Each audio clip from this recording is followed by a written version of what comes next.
Subhanaka la ilma lana illa ma 'allamtana innaka antal alimul hakim. La haula wala quwwata illa billahil aliyyil azim. La haula wala quwwata illa billahil aliyyil azim. La haula wala quwwata illa billahil aliyyil azim. Amma ba'd. Yang dihormati kepada semua sahabat-sahabat, semoga dalam keadaan baik, dalam keadaan sentiasa istiqamah dan melakukan amalan sempurna dengan Ramadan. Walaupun kita sekarang ni sahabat-sahabat masih lagi berada dalam bulan Ramadan dan telah pun berada di penghujung Ramadan, alhamdulillah. Pertama-tamanya sebelum kita pergi kepada ini perbincangan ataupun perkongsian kita yang lebih jauh lagi, marilah kita sama-sama semua sahabat-sahabat sekalian pada pagi yang mulia ni, pagi Jumaat Sayyidul Ayyam, pagi 29 tak silap saya, bulan Ramadan,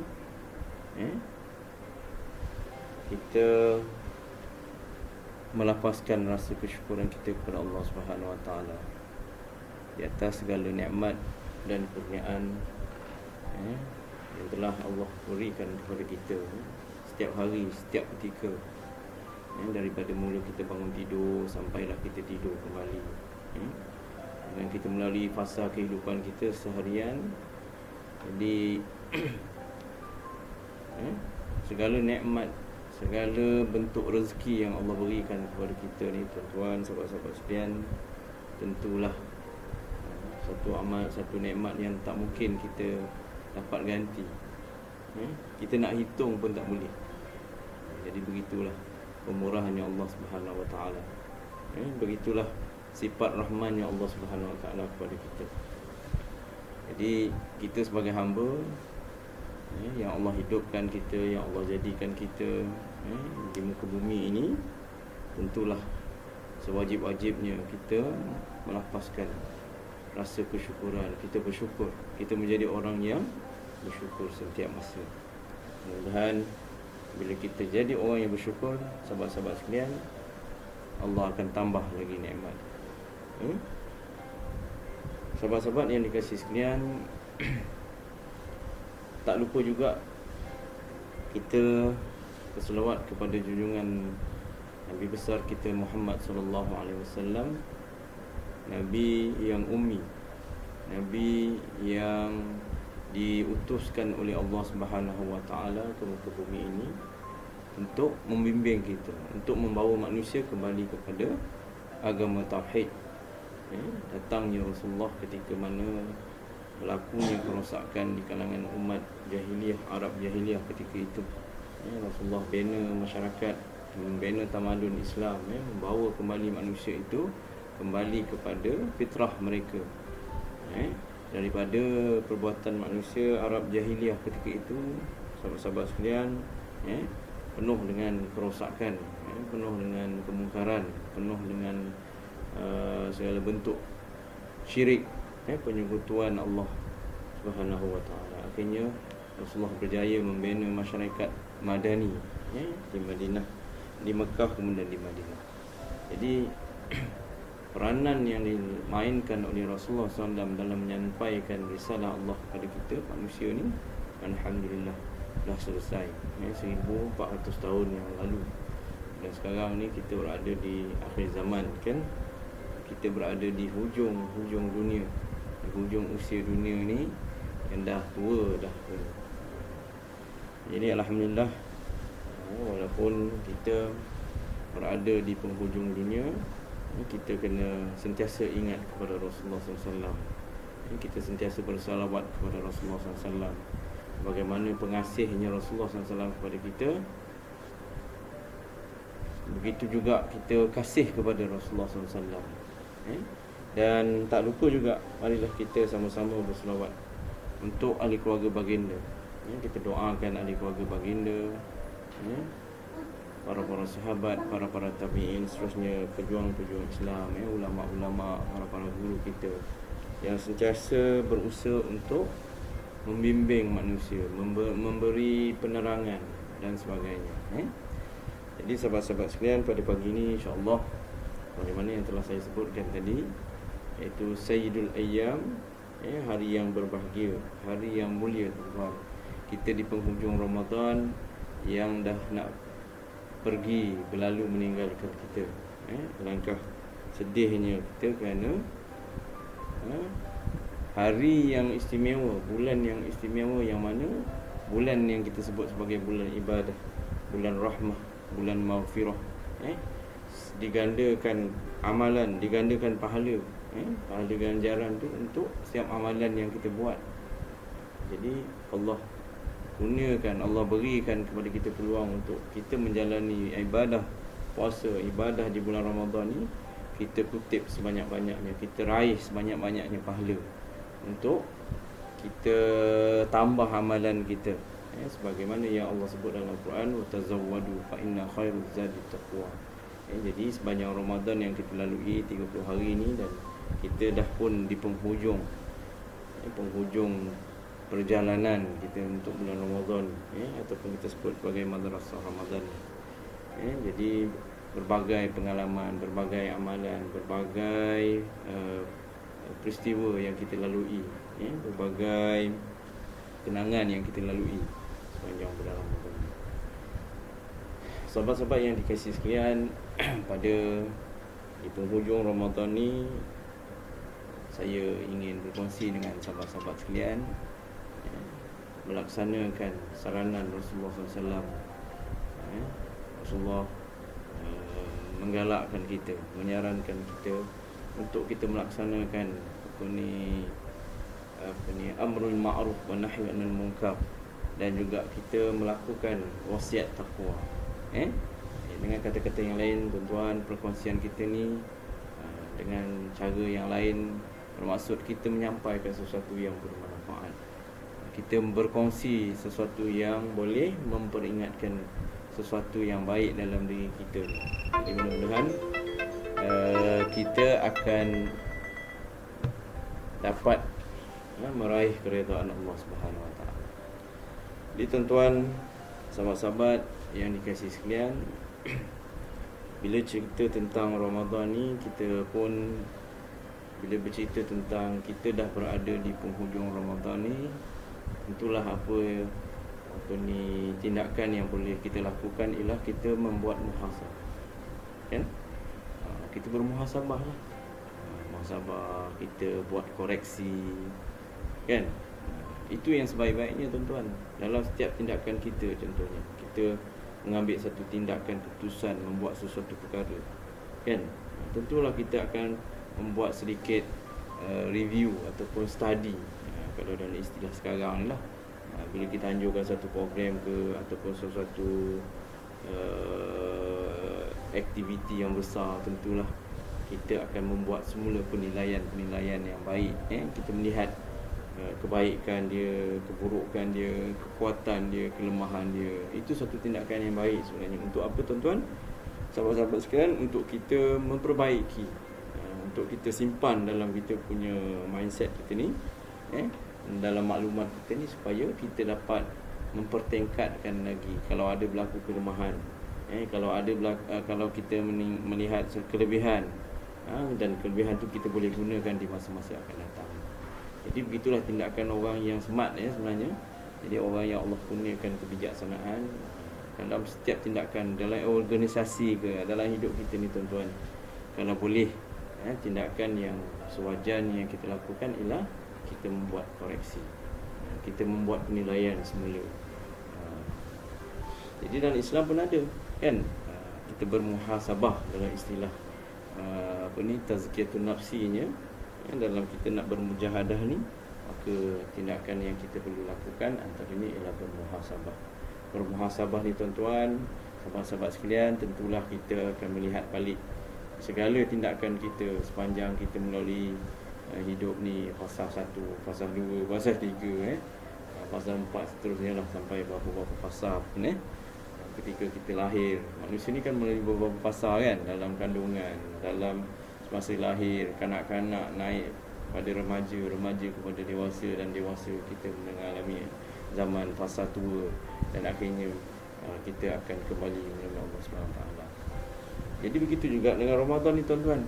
Kan kita melalui beberapa fasa, di awal Ramadan, pertengahan Ramadan, dan di akhir Ramadan. Jadi apa tindakan yang perlu kita dapat buat ialah kita melakukan sedikit postmortem.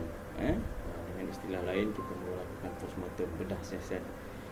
Jadi tuan-tuan, pada pagi Jumaat yang mulia, yang penuh barakah ni tuan-tuan, tentulah saya ingin berkongsi dengan tuan-tuan, dan saya ingin mengajak diri saya sebenarnya tuan-tuan, untuk kita sama-sama melakukan sedikit bedah siasat ataupun postmortem. Kita bermuhasabah, iaitu apa dia tuan-tuan yang perlu kita muhasabah? Kita melakukan kajian, kita melakukan satu bentuk koreksi untuk kita melihat sejauh mana pencapaian kita yang kita lakukan, yang telah berjaya kita lakukan sepanjang Ramadan.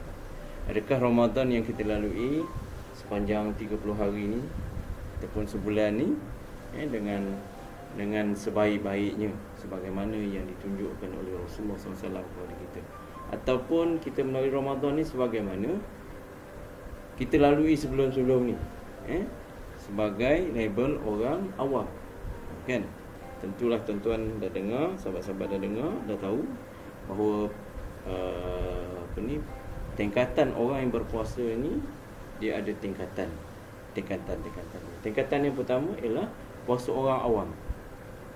Orang awam ni ialah puasa yang menahan lapar dan dahaga saja. Kan? Kemudian tingkatan yang kedua ialah puasa orang khawas. Khawas ni maksudnya khas lah. Dia cuba menjaga puasa dia dengan sebaik-baiknya, kan? Menjaga bukan selanya menjaga lapar dan dahaga sahaja, tapi dia juga cuba menjaga anggota lahir badan dia, hati dia, menjaga ibadah, hubungan dia dengan Allah Subhanahu Wa Taala. Dalam masa yang sama, dia juga menjaga hubungan dia dengan manusia di sekelilingnya. Dia jaga mata dia, dia jaga telinga dia, ya tuan-tuan, dia jaga mulut dia, jaga kaki dia dan sebagainya. Kenapa mereka menjaga anggota-anggota badan selain menjaga hati, selain menjaga makan dan minum tadi tuan-tuan, supaya tidak batal puasa?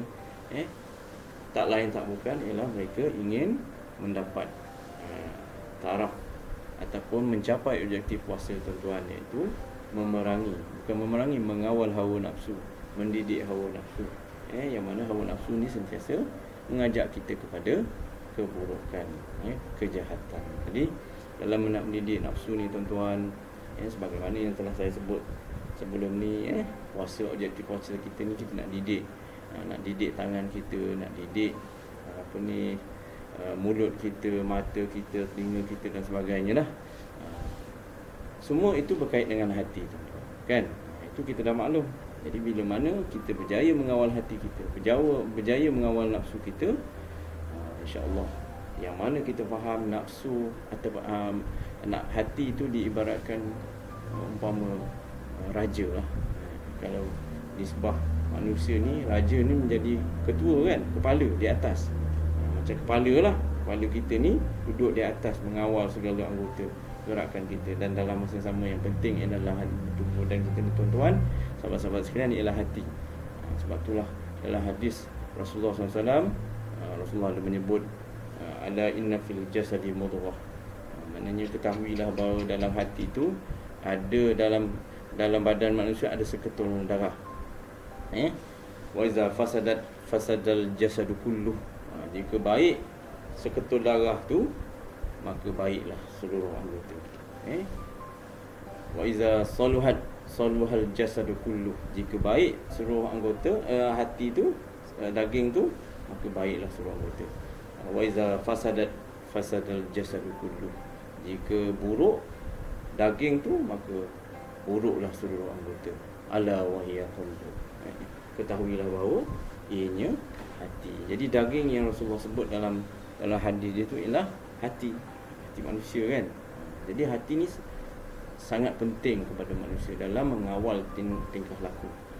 Hati ni dia mempunyai merupakan nadi utama. Maknanya di samping akal, berfikir, kemudian hati ni dia akan menggerakkan manusia untuk melakukan sesuatu perbuatan. Jadi kalau hati kita ni hati yang baik, kita dah berjaya mendidik hati dalam bulan Ramadan ni dengan sebaik-baiknya, kita tanam dengan sifat-sifat mahmudah, kita didik, kita biasakan dengan perbuatan-perbuatan yang baik, akhirnya hati tadi yang baik tadi dia akan mengarahkan kepada anggota badan kita yang lain semuanya dalam keadaan membuat perkara-perkara yang baik. Tapi kalau hati tu jahat, tuan-tuan, sebab itulah kita biasa dengar dalam masyarakat kita, orang tu baik hati, orang tu jahatnya hati dia, kan? Dah tentulah dia berkait dengan hati. Jadi kalau hati kita baik, tuan-tuan, hati kita ni dihiasi dengan sifat-sifat yang baik, mahmudah, sifat-sifat yang terpuji. Mahmudah tu maksudnya terpuji, kan? Maka dia akan mengarahkan hati ni, akan mengarahkan anggota lain membuat sesuatu yang baik. Sebab itulah kita tengok bukti-bukti yang ada, bila mana seorang tu hati dia baik, dia akan bertindak dengan sebaik yang mungkin. Berbeza dengan orang yang hatinya jahat, penuh dengan hasad dengki, kan? Sentiasa nak menzalimi orang je, tak senang hati, iri hati, dengki, sentiasa nak marah je dalam ni. Itu semua berkait dengan hati. Jadi Rasulullah SAW telah menjelaskan kepada kita bahawa baik daging itu, maka baiklah seluruh anggota. Kalau jahat daging tu, maka jahatlah seluruh anggota dia. Maka Rasulullah sebut itulah hati. Jadi tuan-tuan, apa yang penting sekarang ni, kita nak jaga kita punya hati ni, kita nak bentuk hati, kita nak bersihkan hati, tuan-tuan, dari hati yang keras pada hati yang lembut. Kadang setengah orang kan ada berkata, kan, dalam kehidupan kita seharian lah, kita akan melihat masyarakat akan kata, hati dia kerasnya, kan? Ataupun dia kata, lembutnya hati dia, hati yang lembut. Macam mana hati yang lembut, tuan-tuan? Lembut hati. Bagaimana kalau orang tu hati keras? Tak bergerak ikut rasa hati. Sebab itulah dalam falsafah ataupun dalam kata-kata Melayu, orang Melayu ada menyebutkan, pepatah Melayu berkata, ikut hati mati, ikut rasa binasa. Macam mana tu maksud ikut hati mati? Kan? Yalah, dia ikut rasa bila marah sangat.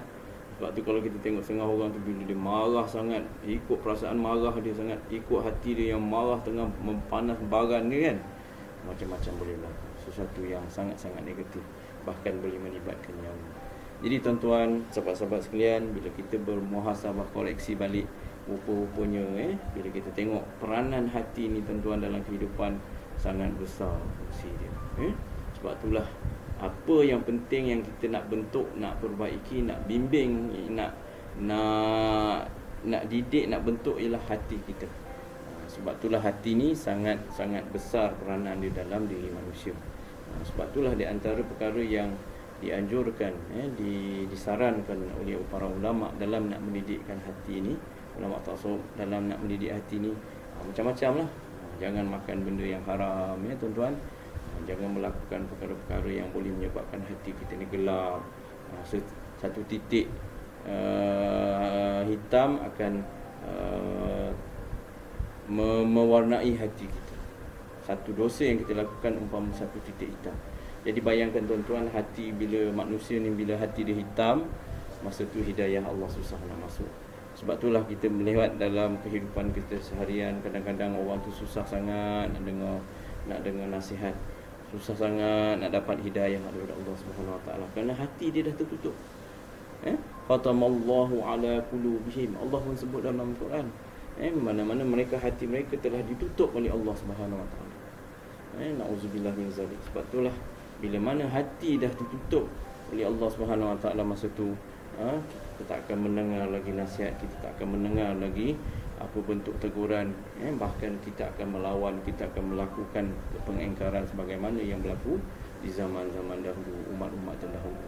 Ketika mana Nabi, para Rasul dan para Nabi datang diutuskan kepada mereka, mengajak mereka kepada agama Tauhid, mereka menolak dengan sementah-mentahnya. Bukan hanya menolak je, tuan-tuan, tapi mereka melawankan, menunjukkan penentangan. Bahkan ada beramai di kalangan para Nabi yang hidup di zaman Nabi Israel, Bani Israel dulu, dibunuh oleh kaumnya sendiri, kerana mereka menunjukkan penentangan. Bila mana hati mereka ditutup, mereka mana hati mereka ni dihasut oleh syaitan. Syaitan sentiasa masuk dalam hati mereka, menghasut mereka. Akhirnya mereka menjadi orang yang ingkar dan mungkar serta kufur kepada Allah SWT. Itu yang kita paling takut. Jadi tuan-tuan, hati merupakan wadah yang penting dalam diri manusia. Jadi sebab itulah tuan-tuan, bila kita bicara tentang muhasabah ni, sebenarnya di akhir Ramadan ni tuan-tuan, tentulah kita akan melihat balik, review balik apakah pencapaian-pencapaian yang telah kita lakukan. Adakah Ramadan kali ini berjaya membentuk hati kita, membentuk jiwa kita, membentuk diri kita. Dengan kata-kata yang lain telah saya terangkan tadi, saya kongsikan dengan tuan-tuan, ialah hati kita ni mana tuan-tuan. Adakah kita berjaya membentuk hati kita ni supaya hati kita ni menjadi tunduk dan patuh kepada Allah SWT? Adakah kita membentuk hati kita ni menjadi hati yang lembut kepada Allah SWT? Hati yang lembut ni tuan-tuan, antaranya ialah hati yang sensitif, yang mudah sangat rasa tersentuh melihat kebesaran Allah. Hati yang sangat tersentuh bila mendengar ayat Allah. Sebab itulah dalam Al-Quran Allah ada sebut, innamal mu'minuna idza dzukirallahu wajilat qulubuhum wa idza tuliyat alaihim ayatuhu zadatuhum imanan wa ala rabbihim yatawakkalun. Sesungguhnya orang mukmin tu apabila innamal mu'minuna idza dzukirallah, orang mukmin tu bila ketika mana disebutkan ayatuhu zadatuhum, dibacakan ayat Allah tu, maka bertambahlah keimanan mereka. Innamal mu'minuna idza dzukirallahu wajilat qulubuhum, ketika disebut ayat-ayat Al-Quran ni kepada mereka, bergementar hati mereka. Wa idza tuliyat alaihim ayatuhu zadatuhum imana, ketika dibacakan ayat Quran ke atas mereka, bertambah keimanan mereka. Hati mereka masa gentar, dibacakan ayat Quran kepada mereka, bertambah keimanan mereka. Itulah hati orang mukmin tuan-tuan. Bila mana hati tu berjaya dibentuk tuan-tuan, bila mana hati tu sentiasa terang, bila mana hati tu terbuka, sentiasa mudah menerima hidayah daripada Allah SWT. Jadi tuan-tuan, untuk kita mencapai ataupun mendapat natijah yang baik, kita perlu kepada pembentukan hati kita tuan-tuan. Sebagaimana yang saya telah terangkan tadi, bahawa hati ini merupakan raja dalam tubuh badan kita tuan-tuan. Apabila baik hati kita tuan-tuan, apabila terang hati kita tuan-tuan, apabila bercahayanya hati kita ni tuan-tuan, maka mudahlah hidayah tu nak masuk. Jadi bila hidayah masuk ke dalam hati kita tuan-tuan, masa tu mudahlah kita akan merasa sensitif kepada Allah SWT. Kita akan mudah rasa takut. Bila hati kita takut kepada Allah, maka itulah dinamakan taqwa tuan-tuan. Bila kita ada keperasaan takut kepada Allah SWT, kita akan menjaga perbuatan kita. Kita akan melakukan amalan-amalan yang menambah keimanan kita tuan-tuan. Kita akan bersedia dengan hari-hari akhirat, hari-hari yang akan datang, hari-hari pembalasan. Kita akan mengamalkan apa yang telah diturunkan oleh Allah Subhanahu Wa Taala kepada kita. Jadi dengan erti kata yang lain tuan-tuan, bertambahlah takwa kita tuan-tuan, bertambahlah keimanan kita tuan-tuan. Bila mana hati kita ni tuan-tuan telah terbuka, telah lembut, telah bersedia menerima hidayah daripada Allah SWT. Jadi tuan-tuan, ada setengah orang bertanya, ya Ustaz, macam manalah saya ni nak dapat hati yang baik, hati yang bersih? Maka antara perkara-perkara yang boleh kita lakukan tuan-tuan, sahabat-sahabat sekalian, untuk mendapatkan hati yang bersih ni, kita perlu menjaga, kita perlu berzikir, kita perlu bersihkan hati kita ni tuan-tuan, sahabat-sahabat sekalian, kan? Antaranya yang boleh kita lakukan untuk bersihkan, untuk lembutkan hati kita tuan-tuan, kita sentiasa bertaubat kepada Allah SWT. Kita sentiasa berzikir, membaca Al-Quran tuan-tuan, untuk melembutkan hati ni, kan? Wa nunazzilul Qur'an ma huwa shifaa'un wa rahmatun lil mu'minin. Allah turunkan Al-Quran ni untuk sebagai syifa, penyembuh dan penawar untuk orang mukmin dan rahmat kepada orang mukmin. Jadi sahabat-sahabat Yang dikasih sekalian, bila kita bermuhasabah, membuat koreksi tentang sejauh mana amalan puasa kita ni dapat berkesan pada diri kita ni, pada hati kita ni tuan-tuan, kita perlu melihatlah sejauh mana ibadah kita yang dapat kita lakukan selama ni. Adakah kita berjaya meningkatkan amalan-amalan sunat kita? Adakah kita berjaya menjaga anggota badan kita ni daripada melakukan perbuatan-perbuatan yang boleh mengurangkan pahala puasa? Adakah kita berjaya membentuk hati kita ni sentiasa ingat kepada Allah?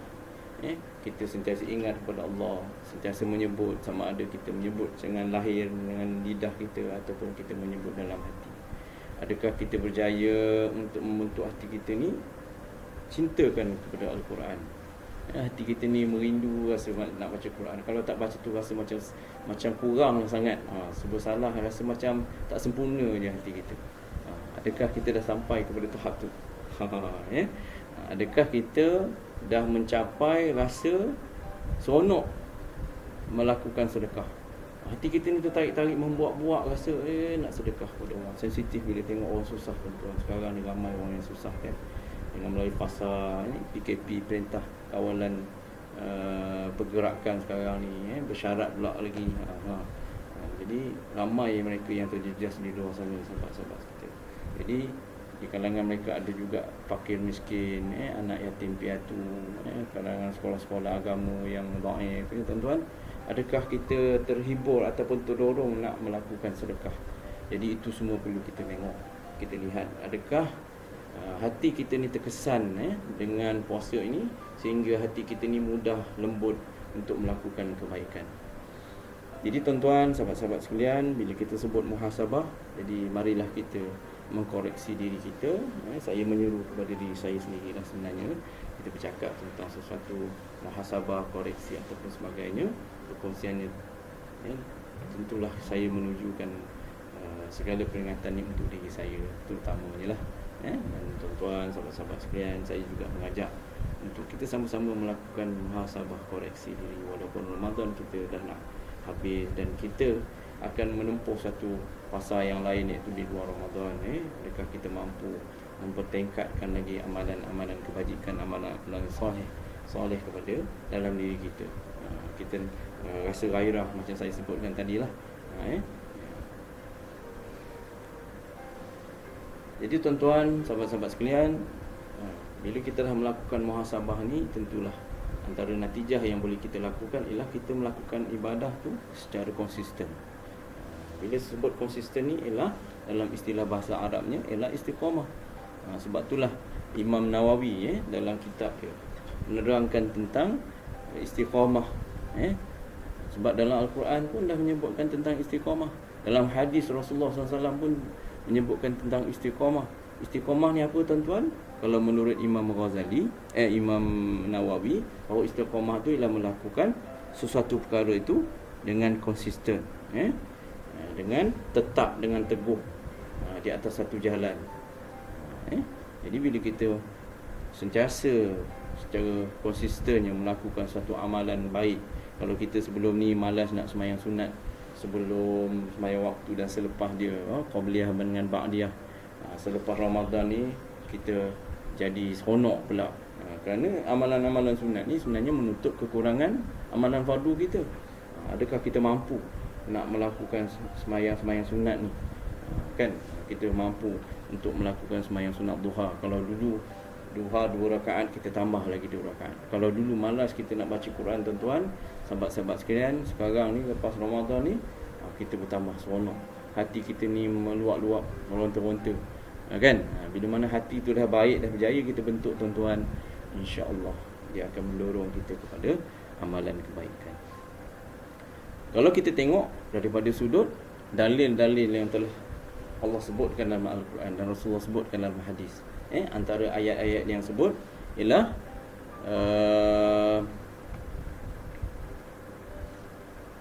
Allah menyebut tentang orang mukmin ni, dia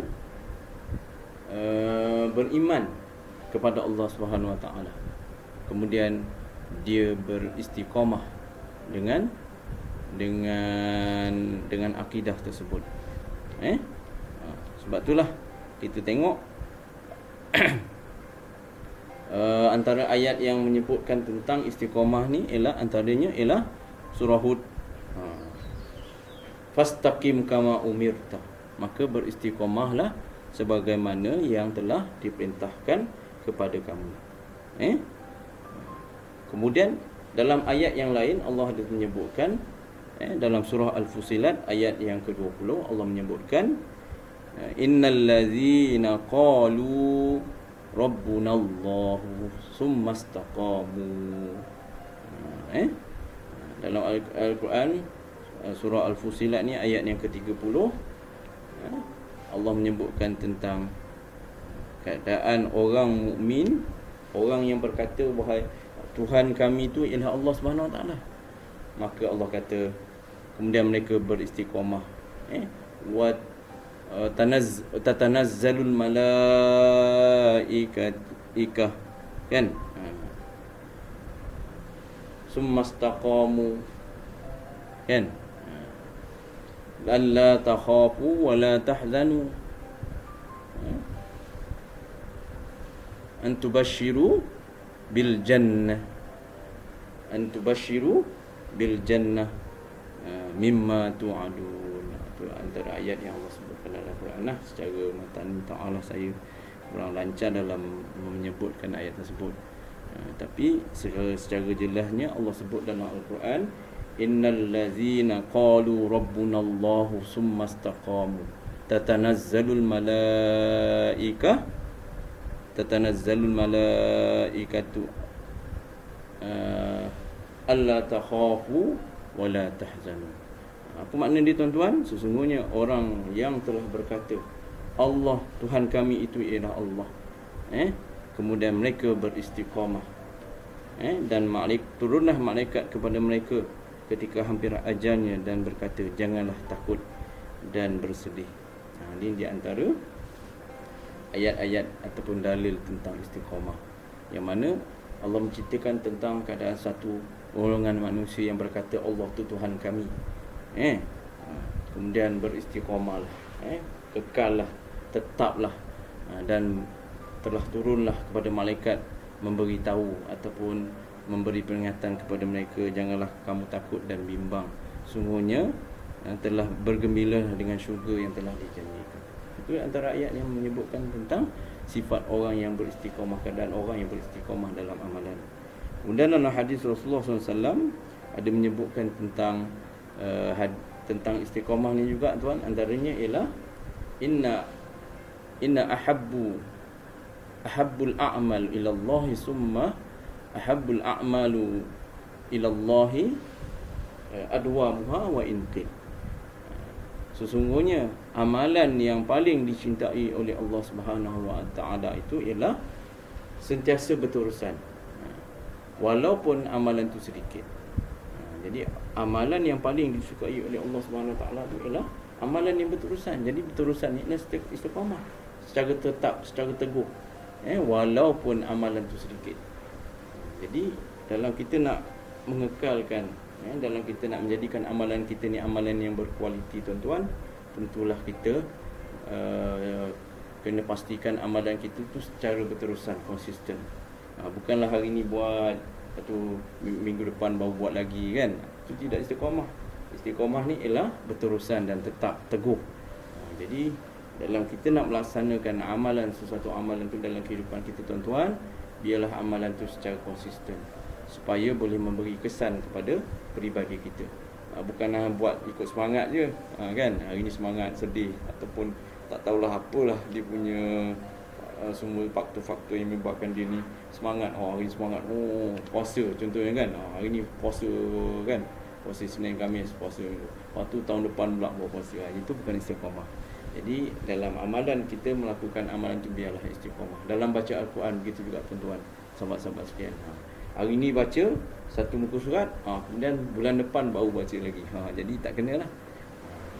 Jadi biarlah kita melakukan satu amalan tu secara konsisten, walaupun sikit. Kita targetlah, kan. Sebab itulah di antara cara kita nak istiqamah tuan-tuan, ada kalangan para ulama mengajarkan kepada kita antara yang boleh kita lakukan ialah kita memula dengan sedikit. Buat yang rendah-rendah dulu, target yang rendah-rendah dulu. Kalau macam kita baca Quran, kita target sehari satu muka surat dulu. Ataupun bacalah separuh muka surat pun boleh. Lepas tu kita tingkatkan lagi. Begitu juga dengan puasa.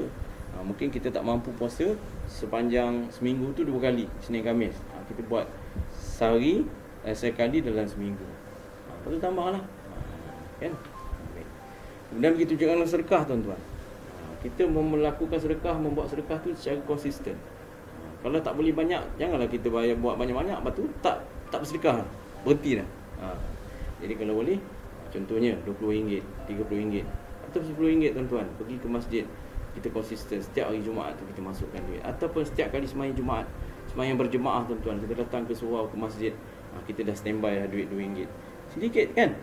Tapi nilaian Allah Subhanahu Wa Taala tu kepada niat manusia tu, niat kita.